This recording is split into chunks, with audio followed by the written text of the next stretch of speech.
you very much, Count Corda. I welcome the opportunity to contribute to this debate.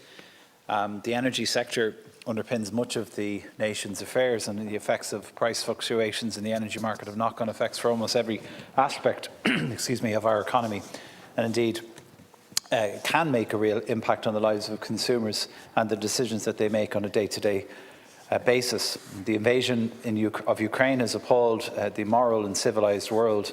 The loss of life and direct attack on people's sovereignty is a dark moment in European history. The war has also marked a significant turning point in energy policy across the European bloc and indeed the world. In this context, Minister, we must begin a comprehensive discussion about the future of energy and energy production and supply in Ireland, and as I've mentioned previously to you, I believe this should take place sooner rather than later. The war in Ukraine and the subsequent sanctions on Russian oil and gas have disrupted the flow of supply to Europe. In light of these developments, there has been a spike in awareness across Europe, perhaps overdue, that we must redouble our efforts to increase energy independence within the EU and indeed our own country. We cannot have scenes and speculations that we witnessed last autumn and winter, where questions over blackouts and brownouts were rife, and this is why planning ahead is so important. The single biggest way we can do this is by rapidly expanding our capacity to produce renewable energy, such as wind and solar. And we have known for some time that this is where we would have to go. And in the context of climate change, and now we have the immediacy of energy supply disruptions to compound this issue. Ireland has the potential to become a major energy hub. Our geography, our weather, our demographics place us in a position through which we can play a unique role in the production of energy. And not only can we dramatically increase our production for domestic use in the years ahead, but we can also begin to transform our economy to becoming an energy exporter. We are already on the road towards delivering the increase in share of renewables flowing through our national grid.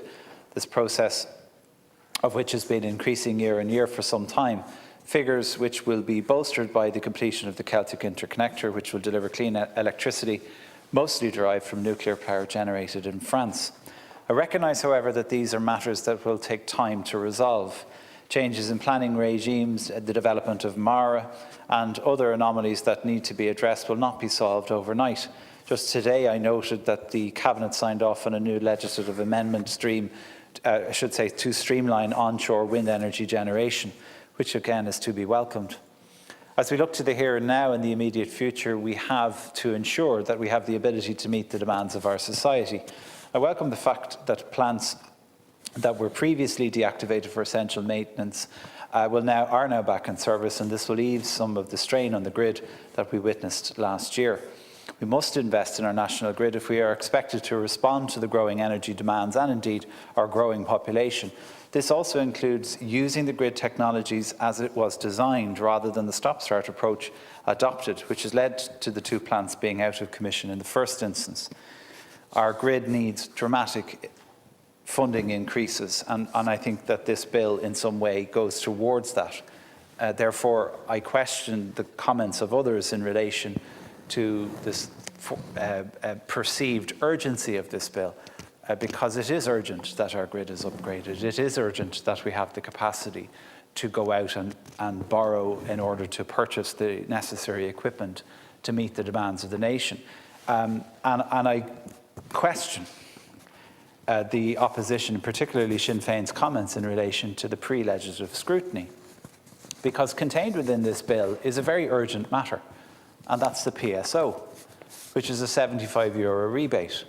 So in the context of a mini budget, which the opposition are calling for, the government are stepping forward and saying, well, we're going to bring this about immediately and there will be a €75 rebate, and that piece of legislation is being put through the House right now.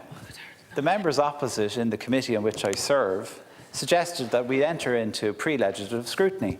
Now, the Count Corla will know that there were very extensive charts of how long it takes pre-legislative scrutiny to go through these houses, put before a committee that both he and I serve on.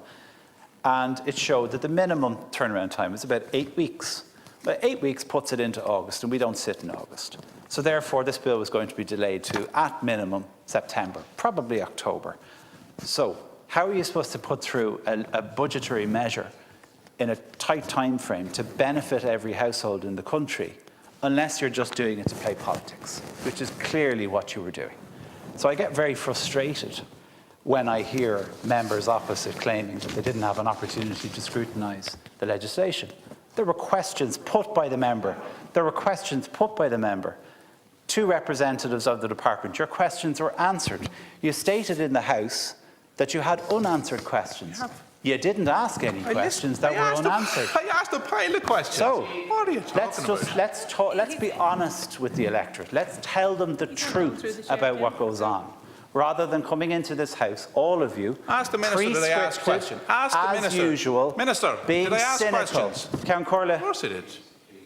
Well, you should address your remarks. So not only must we remain vigilant to the nonsense that the members opposite go on with, but we must also remain vigilant to the fact that the emergency supply of electricity has this nation under extreme pressure from time to time. And while there was no immediate risk of blackouts and brownouts, there was a slim possibility of such. And this measure by government will go some way to alleviating that in the winter of 2023-2024. The bill has, as the Minister has outlined, also increased the level of borrowing available to EirGrid and Bord na Móna, and this will expand the scope of the respective organisations in their ability to address the needs and changing energy landscape at home and abroad, including grid investment, which I do welcome. We must ensure, as I've already stated, that we have a modern management system within our critical infrastructure, resources for which should be made available in order to ensure that we avoid unnecessary disruption to plants' production. And as I stressed already, ensuring that the older plant is actually used as it was designed. And I stress that that is what we have been told repeatedly by the experts, that the equipment was not used as it was designed, was being throttled or some such terminology, which is the reason that it required servicing, which is the reason it was out of service. In closing, Count Corley, I look forward to continuing this debate in the months and years ahead, and indeed contributing to the important planning that we need to be doing today in order to meet the demands of the growing population that we have and an increasingly diverse demand on our energy supplies. Thank you.